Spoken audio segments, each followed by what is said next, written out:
Well, Todd, I welcome you back to SuperChat. Good afternoon, Gary. How are you? Quite all right.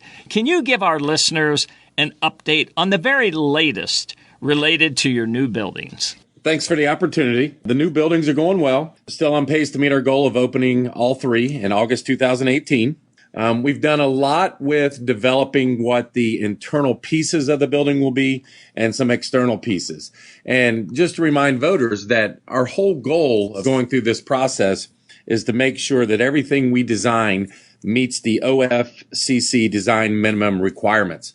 And what that means is that Ohio has, through their Ohio Facilities Committee, come up with a list of schools who will receive monies in the future to build new schools. Right now, we're on track that everything we've put into the three new schools will get us anywhere between $17 million and $18 million in credit so we can build the new campus for Colerain-L and Colerain Middle. On top of that, we've got some high efficiency heating and cooling systems that we've put in. And what we're trying to do is get payback for the systems in 10 years through saving money, making sure the school is as green as possible. Our LED lighting will enhance energy savings in the learning environment. We've made sure that we've got technology that meets the needs of 21st century learning. And if somebody would ask, what's 21st century learning? It's meeting the diverse learning styles of all students. We've tried to create extended learning areas where students can divide, do small group learning. We have made the commitment K through 5 at the three new elementary schools and Colerain-L and Montford Heights that they will all have one-to-one technology, which in our case will be Chromebooks. So these extended learning opportunities will have walls that will raise and allow classrooms to connect to do group projects. Outside of the rooms in a middle area for the 6 classrooms on each floor, there is an extended learning opportunity where students can move around, take their laptops with them, work together, work independently, all the while we have adults monitoring and watching the situation. Again, we want 21st century learning to be connected to technology. That's where everything is going. We are now getting to the point where our curriculum adoptions, when we adopt new curriculum projects for our new schools, there will be classroom book sets, but there will also be access to the books through technology at home, through the computers, the same access you would have as having the book. We also have the new gyms that are high school size. We did promise our public when we went out for the bond issue that we wanted to put gyms in there that parochial schools could use, our current residents, our associations that do sports. So they are full size. We did meet our promise of providing a gym for Pleasant Run Middle School. They have played on a half-size gym for the entire time that Pleasant Run Middle School has been open. They will now have a full high school floor with bleachers there. So between that, the landscaping and everything else, everything's going pretty well. I did take a door-to-door visit last Friday before spring break to the Beavis area. We have had questions, when will Beavis be demolished? Well, I have an answer. We will demolish Beavis prior to September 1 of 2018. And the reason it took so long is we wanted to package the demolition of Beavis with the demolition of Pleasant Run Elementary, Taylor, and Struble. So by doing this, we were able to save the district between $250,000 and $350,000. So we're very excited about that. And that's certainly worth the wait.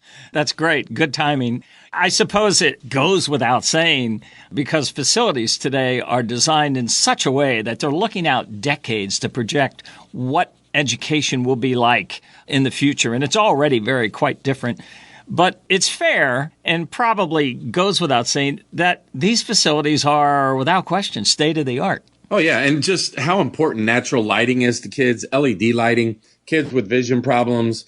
You've just got better lighting everywhere. It's better for green space. It's going to meet the silver requirement for everything we need to go through. So we're very excited. Yeah, that's so cool. This is wonderful to follow this all along. Well, I did want to shift gears with you. You have ACT testing at your facility. Tell me about the particulars of this process. Yeah, this is a pretty neat process. The state, from the beginning, when looking at high school graduation requirements, has always considered ACT as a possible and allowed it to be a method to meet the graduation requirements. We tried to get every junior and senior at our high schools to take the ACT. We do not get the 100% engagement that we want, but now the state has afforded us that opportunity. So what we were able to do is to close both high schools all day, except for the junior class. And the reason, in case parents were wondering and didn't see it somewhere else, I know they'll hear it on the podcast here. You have to follow the exact rules of the ACT administration guide. This is the same type of administration when parents are paying for it on the weekends. They show up to a local high school and there's scheduled breaks, but you cannot have any interference. You cannot have cell phones. We have to follow all those same guidelines. So we need only so many kids in each room. We need an adult supervisor. That adult supervisor cannot have a cell phone, cannot have a drink, cannot have a snack. They have to walk around and monitor. So it's very intensive and it's very difficult to do. So that's why juniors only came to school. The great part about this is once the scores are recorded and sent back, these scores can be used for any college application they would want to. So we're excited because one, it will allow us to start testing every child who goes through our school system. It will give them an ACT score, maybe change the mind of some. Maybe they were thinking about a 2-year associate degree or a 4-year bachelor degree. This at least gives them the data they need to get going there. So didn't want parents to wonder why juniors only went to school. We try to get everything out, but I know we have a good following group on the podcast, so I want to make sure I mentioned it. Yeah, it sounds like this testing process is pretty much the same as when I took it. They were very, very strict. There was no shenanigans. It was quiet and it was very rule-laden, if I may call it that.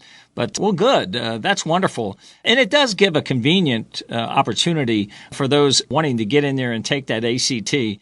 Well, I did have something else I wanted to ask you about. You know, just because it's last, it's certainly not least. But I wanted to touch base with you regarding the emergency renewal levy. Can you remind listeners about the details and the importance of this renewal? Yeah, I cannot overstate the importance of this. And I'm glad you mentioned it because this will be the last time I'll have a chance to talk to the audience. Hopefully the next time I talk to you, we're talking about a passage. But this is an emergency levy that needs renewed from 2012. It's already been passed once by the public. It is worth $7.3 million.